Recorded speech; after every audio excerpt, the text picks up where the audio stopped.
গত 11 তারিখ রাত 8:30 ঘটিকায় দাউদকান্দি থানা এলাকায় বাংলাদেশ ছাত্র শিবিরের কেন্দ্রীয় নেতা, যার পদবি সহকারী আন্তর্জাতিক বিষয়ক সম্পাদক মোহাম্মদ জিসান মিয়া প্রধান নিখোঁজ হন মর্মে পরের দিন অর্থাৎ 12/6/2026 তারিখ দাউদকান্দি থানায় এসে তার পক্ষে মোহাম্মদ রাসেল আহমেদ একটি জিডি করেন, নিখোঁজ জিডি করেন।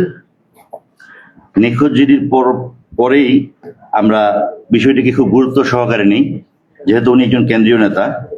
এর প্রেক্ষিতে আমাদের একাধিক টিম, ডিবি এবং থানার একাধিক টিম এবং অফিসারবৃন্দ মাঠে নামে তাকে উদ্ধারের নিমিত্তে।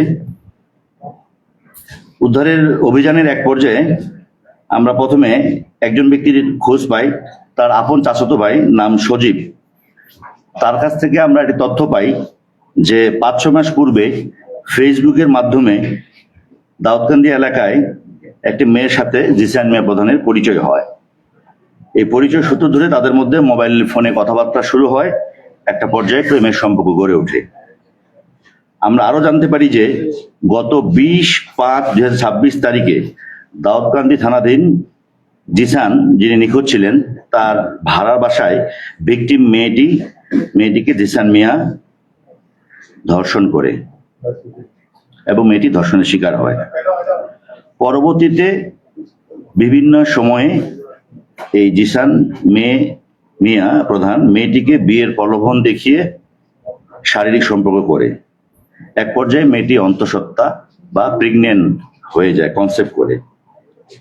এরপরে জিসান মিয়া প্রধান মেয়েটিকে জোরপূর্বক বাচ্চা নষ্ট করার জন্য চাপ প্রয়োগ করতে থাকে, না হলে মেয়েটিকে মেরে ফেলার হুমকি প্রদান করেন।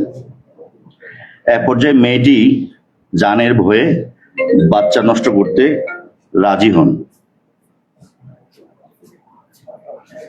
এরপরে জিসান মিয়া তার পূর্ব পরিচিত ঘনিষ্ঠ জনৈক সেকেন্দার আলী ফার্মেসির দোকান করে, তার দোকান হতে বাচ্চা নষ্ট করার ট্যাবলেট ক্রয় করে ভিকটিম মেয়েটিকে খাওয়ায়। 2-3 দিন পর বাচ্চা নষ্ট হওয়ার ওষুধ সেবনের ফলে ভিকটিম মেয়েটির প্রচন্ড রক্তক্ষরণ হয়। এই বিষয়টিও মেয়েটি জিসানকে জানায়। এরপরে জিসান একই ফার্মেসি থেকে তার চাচাতো ভাই সজীবকে দিয়ে ব্লিডিং বন্ধের জন্য ওষুধ ক্রয় করে মেয়েটির বাড়িতে পৌঁছে দেয়। রক্তক্ষরণ বন্ধ হওয়ার পর মেয়েটি জিসানকে বিয়ের জন্য চাপ প্রয়োগ করে। তারই ধারাবাহিকতায় গত 12/6/2026 তারিখ, যেদিন উনি নিখোঁজ হয়, ওই দিন বিয়ে করার সম্মতি দেয় এবং বিয়ে করার জন্য নির্ধারিত তারিখ ছিল। বিয়ে করার তারিখ ছিল, কিন্তু বিয়ে না করে সে আত্মগোপনে চলে যায়।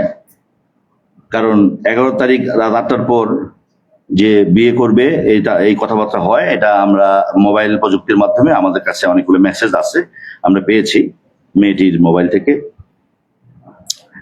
পরে তাকে গতকালকে আমরা যে জায়গা থেকে উদ্ধার করি, আমাদের ডিবি টিম, আমরা যখন জিসানের বাবা মাকে এবং তার ভাইকে দাউদকান্দি থানায় নিয়ে আসি যে ঘটনা তো এরকম, আসলে উনি তো নিখোঁজ না, উনি কি আত্মগোপনে, আপনারা জানেন। তার কিছুক্ষণের মধ্যেই তারাই বলছে যে তাদের ভাই, জিসানের যে ভাই, সে বলছে লাকসামে পাওয়া গেছে। লাকসাম পরে আমাদের আরেকটা টিম এবং আমাদের লাকসাম থানা ওসি, সার্কেল এসপি লাকসামের রেল স্টেশনের পাশে গিয়ে আমরা তাদের দেখানো মতে, এবং যারা দেখিয়ে দিচ্ছে তাদের নামও আমাদের কাছে তালিকা আছে, আমরা জিসানকে পাই। প্রথমে লাকসাম হসপিটালে, এরপরে আমরা উন্নত চিকিৎসার জন্য আমরা নিয়ে আসি আমাদের কুমিল্লা মেডিকেল কলেজ বিশ্ববিদ্যালয়ে। এখানে সে নিবিড় পরিচর্যা এবং তার সমস্ত শারীরিক টেস্ট করা হয়। আমি আপনাদের দিয়ে দিব। তার শারীরিক টেস্টে সবগুলি রিপোর্টে নেগেটিভ আসছে, অর্থাৎ তার কোনো শারীরিক অসুস্থতা নাই। সে আত্মগোপনে ছিল, নিজেই সে আত্মগোপনে গেছে। তাকে কোনো ধরনের তার শরীরে ডাক্তারের রিপোর্ট অনুযায়ী, আমার কাছে রিপোর্টটি আছে, আমি দিয়ে দিব আপনাদেরকে, তার কোনো শারীরিক সমস্যা নাই, সে সুস্থ। মূলত এই যে মেয়েটিকে বিয়ের প্রলোভন দেখে যে শারীরিক সম্পর্ক, ধর্ষণ, এই বিষয়ে আত্মগোপনে এসে গেছিল। আমরা মেয়েটিকেও আমাদের হেফাজতে নিচ্ছি এবং এর সাথে যে জিসান, যাকে দিয়ে ওষুধ ক্রয় করে সজীব, সেও আমাদের হেফাজতে, যে ওষুধের দোকানদার ওষুধ দিচ্ছে সেও আমাদের হেফাজতে আছে। মেয়েটি থানায় অভিযোগ দায়ের করে লিখিতভাবে নারী ও শিশু নির্যাতন দমন আইনে মামলা হয়েছে, মামলা নাম্বার 13, তারিখ 13/6/2026।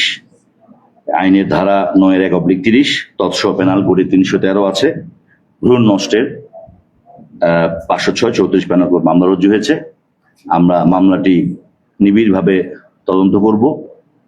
সমাজে মা বোনদের এইভাবে বিভিন্নভাবে যেন সমাজে আর পুনরাবৃত্তি না ঘটে, আমরা দৃষ্টান্তমূলক শাস্তি যেন হয়, আমরা মামলাটি তদন্ত করে অতি শীঘ্রই আমরা বিজ্ঞ আদালতে মামলার পুলিশ প্রতিবেদন প্রেরণ করব।